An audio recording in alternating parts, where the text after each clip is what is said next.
Cultivo de tejidos vegetales desarrollado en casa. Para el acondicionamiento de la cámara de flujo laminar se utilizó una caja de cartón forrada con papel aluminio. Los recipientes fueron lavados con agua y jabón sumergidos en agua caliente y en cloro. La desinfección de las piezas metálicas como pinzas y tijeras se realizó envolviendo en papel aluminio para posteriormente esterilizar. Y también se realizó la envoltura de los frascos para su posterior esterilización. El proceso de esterilización de materiales se realizó en un horno por un periodo de 15 minutos, cuyas especificaciones son las indicadas en la lámina, cuyo potencial de temperatura es hasta 100 grados centígrados. El medio de cultivo se realizó durante 3 ocasiones. La primera fue el 4 de junio con la variante de solidificante. El medio de cultivo contenía tomate, banano, agua de coco, gelatina sin sabor, azúcar y la variante fue el solidificante. En el primer medio de cultivo se utilizó una dosis de 30 gramos de gelatina sin sabor. En el segundo medio de cultivo se utilizó maicena como solidificante en una dosis de 80 gramos. Y en el tercero se utilizó gelatina sin sabor como solidificante en dosis de 60 gramos, estas dosis para 1 litro de medio de cultivo. El proceso de dispensación se realizó vertiendo el medio de cultivo esterilizado en los recipientes, flameando la boca y tapa de los recipientes y también la boca del contenedor de medio de cultivo en la cámara de flujo laminar. Los resultados de los medios de cultivo arrojan que el elaborado con 30 gramos de gelatina sin sabor se hace líquido al ambiente luego de 3 horas de retirado de la nevera. El de maicena sufre coagulación, este fue desinfectado a baño María y el desinfectado mediante horno se encuentra semisólido pero no cumple lo requerido como solidificación. Y el tercero mantiene su consistencia en temperatura ambiente constante. Posteriormente se obtuvo los explantes a partir de una planta de café sana y de semillas certificadas de maíz, para posteriormente ser llevadas al procesamiento y retirar las hojas que ya no van a servir para ser sembradas. Luego se desinfectó el material o los explantes con diferentes soluciones: jabón, cloro, alcohol y 2 enjuagues de agua, por 10 minutos cada fase, lo que comprende un total de 50 minutos. Posterior a ello se realizó la siembra, flameando la boca del recipiente y ubicando la semilla y la parte vegetativa en el medio de cultivo solidificado. Las evaluaciones arrojan los siguientes resultados. La fecha de siembra fue el 5 de junio.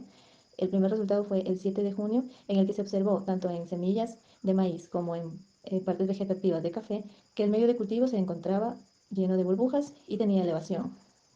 Lo siguiente fue observado el 9 de junio del 2021, donde a partir de la alta temperatura del día se observó derretimiento del medio de cultivo y se hizo líquido y se observó las primeras apariciones de micelio blanco.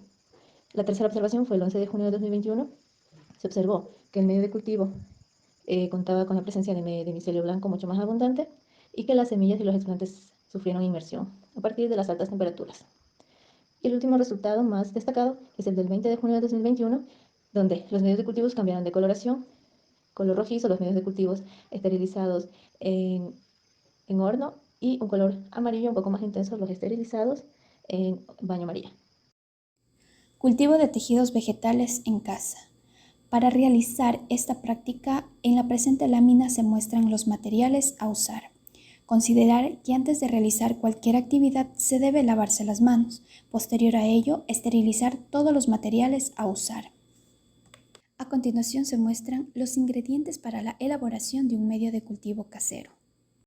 Antes de llevar a cabo la preparación del medio de cultivo, se debe desinfectar el lugar de trabajo para evitar una posible contaminación. El medio de cultivo se lo realizó 2 veces con fecha 1 y 9 de junio respectivamente. Se usó doble dosis de gelatina para la repetición 2 con el fin de que nuestro medio de cultivo no sea líquido. Para la esterilización del medio de cultivo se realizaron por diferentes metodologías. En la repetición 1 se usó 2 metodologías, la una por baño María y a presión. Y en la segunda repetición fue realizada en horno y a presión, cada uno con una duración de 15 minutos. En la dispensación del medio de cultivo se realizó colocando el líquido en cada uno de los frascos esterilizados, los cuales se flameó la boca y la tapa de cada uno de estos para evitar una posible contaminación. Para el protocolo de desinfección de las semillas de frijol se usó en cada repetición una diferente. En la primera se optó por usar soluciones de alcohol, cloro, agua destilada. En la segunda, detergente más agua, alcohol, cloro y agua destilada, cada una con tiempos diferentes como se muestra en la presente lámina. El protocolo de desinfección del explante de jengibre se realizó por cada repetición. En la primera la diferencia fue que se usó Ampivex y en la segunda se usó tetraciclina. Una vez llevado a cabo el proceso de desinfección de semillas y explantes, se procede a la siembra de estos. Se debe flamear la boca de los recipientes y colocar las semillas y el explante en el medio de cultivo sólido. En los resultados reflejados en la repetición 1, que corresponde a jengibre por esterilización de baño de María, se evidencia en cada uno de los frascos hongos, y la esterilización a presión se muestra una espuma blanquecina, presencia de burbujas y presencia de hongos. En los resultados que refleja el frijol en la repetición 1 por baño de María se evidencia burbujas, hongos y putrefacción. En la esterilización a presión no se evidencia contaminación, pero sí la presencia de burbujas y el desarrollo del hipocótilo de la semilla. En los resultados de la repetición 2 que corresponde al frijol se evidencia una hinchazón de la semilla, presencia de hongos y putrefacción. En el jengibre, hundimiento del explante, presencia de hongos y burbujas. Cultivos in vitro casero. Materiales: un banano, un coco, 60 gramos de azúcar, 60 gramos de gelatina sin sabor, una tableta de complejo B, entre otros materiales. Se debe utilizar el equipo de protección que es cofia, mandil y mascarilla. Para iniciar se debe realizar un minucioso lavado de las manos y de los materiales a utilizar. También se debe desinfectar el área o lugar de trabajo.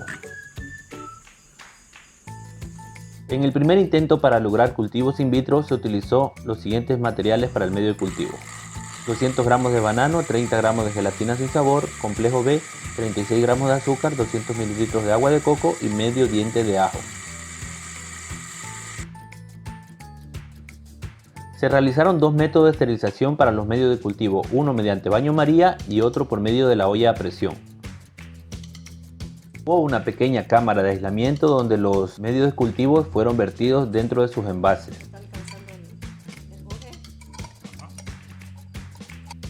Hubo 12 recipientes con medio de cultivo, los cuales posteriormente fueron llevados a la nevera.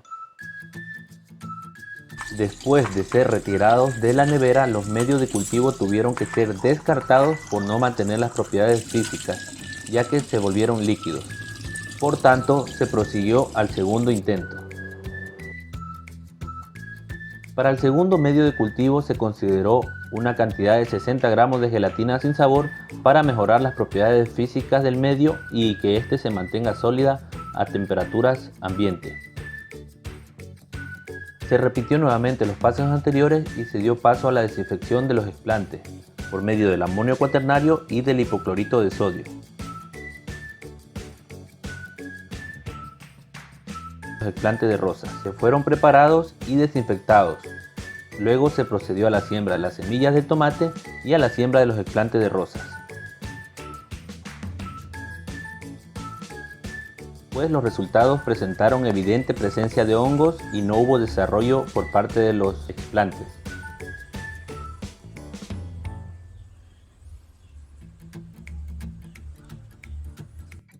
Los datos obtenidos muestran que la incidencia de hongos fue menor en los métodos de esterilización que utilizaron la olla a presión. Logró realizar un tercer intento. Para este tercer intento la solución de cloro aumentó al 5% por 30 minutos y se retiró lo que fue el agua de coco. Aplicó a 120 gramos de gelatina sin sabor en relación al intento anterior. Los datos obtenidos muestran evidente presencia de hongo causadas por los explantes, ya que en el frasco control, el cual no se utilizó el explante, no presentó hongos.